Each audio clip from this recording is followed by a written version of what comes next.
So we've been talking about different parts of the human makeup, and what we've been building on until now is the intellectual capacities, which is Chochma, Bina, and Daat, which we explained as the thought process of conception, comprehension, and attachment, which is the process of how we study something. In essence, just as a short review, conception is how we get a new idea. We conceive a new idea. Maybe the new idea could be anything out of the sky, but we conceive some sort of new idea. Conceivement is not enough. If we just conceive the idea and leave it there, it never develops. It never becomes anything. The second step is to comprehend the new idea. To take that which we conceive, this new concept, and to start comprehending it. Maybe the new idea is a new word. So we conceive this new word that, we're reading a book and we saw this new word and we're going to work on it. Appertainment. We got this new word in our dictionary. Comprehension is learning, well, how can I use that word? What's the definition of the word? Where is it proper to use it? Where is it not proper to use it? Maybe someone teaches somebody the concept of period. And you start putting periods everywhere. I, period. Walked, period. And it doesn't make any sense. So first you have to learn how to use the period, where to use the period, and you start comprehending that which you conceived. This new concept starts becoming an application to you. And then lastly, you have to attach to it. In other words, it's not enough just to conceive and comprehend a piece of information. You actually have to attach it to who you are. A lot of times when you're learning a new language, or when I'm learning a new language, first I conceive the idea that there is a new language. Maybe it's Russian, for example. I went to Russia and I was conceiving the idea that there's a language I don't know. Comprehending, I was picking up words from that language, but I was not attaching to those words. In other words, I knew 250 words, but I couldn't pull them out and use them. I just knew them. When someone would say, Kagdila, and start going off in Russian, I was like, I know that word. I have no clue what you said, but I know that I know it.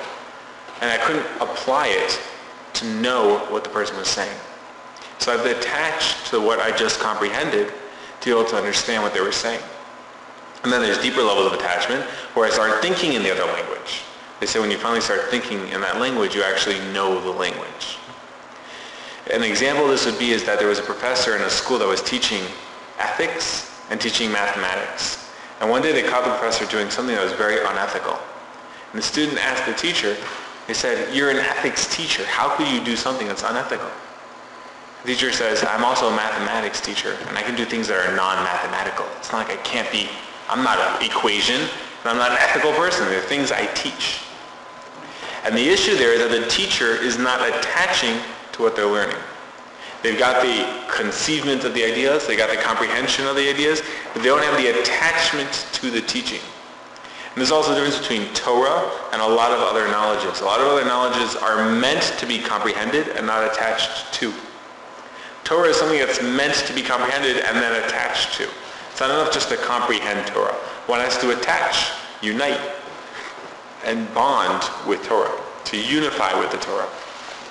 One cannot unify with mathematics. One can unify with Torah. And therefore that's where the difference becomes. But in short, this is the thought process. We start with conceiving a new idea, we comprehend the new idea, and then hopefully we attach to the new idea. If we don't have attachment, there's no buy-in. There's no analysis to what we studied. It's just an intellectual concept that we didn't bring to who we are. So let's pretend for a second we did attach. This is the head. What that brings us into then is the realm of emotion. In other words, once we're attached to something, now there's an emotional outcome because of it. When someone says, there's a story told about in old Europe that every town had their clown, their town clown, and different town clowns do different things. They all were funny and people would laugh at them. And there's one town clown that used to get up once a year, and he was a town Meshuggah, and he would get up and he would make for a whole show for the town. And the whole town would come, and in those days it wasn't necessarily the best entertainment. This was their entertainment. They looked forward all year to this guy having fun. And everyone's sitting there and they're all laughing, and there's one guy in the crowd who's crying. Someone turns to him and says, "Understand, once a year this guy makes a show and everyone's sitting and laughing. You're at the show and you're still crying. What's going on?" He says, "Because that's my son, and it hurts me to what he's doing." But the idea is that he had an attachment to what was going on. He was attached to the person. The rest of the people didn't have attachment, so there was no issue. There was no buy-in, so who cares? The second you have a buy-in, things change. They say the stock market, There's two people, studying the stock market. One's an investor, and one's like one of these analysts studying people. When the stock market crashes, when the stock market jumps, the guy with the investments, he's got a heart attack. The guy who's the analyst is just studying. He doesn't care. So it dropped. It's a piece of information. It's no big deal. So it dropped, it went up. This is exactly what I'm studying. The other guy, his heart rate's jumping up and down based on these things. Because one guy's got a financial attachment and one guy doesn't. One guy's invested and one guy isn't. And this is where information becomes different. In other words, when we attach to something, it becomes part of who we are. Are we attaching something that's positive? And then what is the outcome into our emotions? So once we do attach, there is an emotional outcome. And the question is, what is that emotional outcome? And this is what we're going to start focusing on tonight. There's chesed and gevura, which generally is termed as kindness and severity. In some terms, they call it nice and mean. It doesn't really make sense to call it nice and mean, because gevura is an attribute. It's not something that's negative. It's one of our tools. We don't have any tool called the mean tool. Why would we ever want to use our mean tool? In truth, though, I just saw this translation. It can be translated as acceptance and rejection. When we accept something, we're showing chesed. When we reject something, we're showing gevura. And on those terms, neither one's negative, neither one's positive. If someone accepts too much sugar into their diets, they're doing a horrible thing to their body. If someone rejects all food, they're doing something horrible. On the other hand, if someone rejects things that aren't on their diets, that's not negative. That's great. Someone in a program is rejecting all things that lead to their addiction. Someone who's allergic to peanuts will reject, hopefully, all peanuts. That's a very positive thing. That's a survival tool.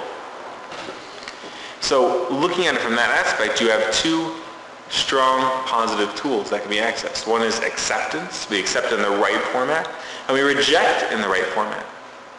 Now obviously someone who's completely of acceptance is imbalanced, and someone who's completely of rejection is imbalanced. So when our intellectual processes lead us somewhere, it leads us immediately into this process of, do I accept or do I reject? Now that I've comprehended, processed, and came to this attachment, am I going to accept that which I'm attaching to, or am I rejecting that which I'm attaching to? Do I want to accept it and make it part of who I am, or do I want to reject it? Do I want to accept part of it and reject part of it? How am I going to, a rejection is a form of attachment. There's a rejective attachment, so to speak. I think we're going to stop here because I think dinner is ready. And we'll continue.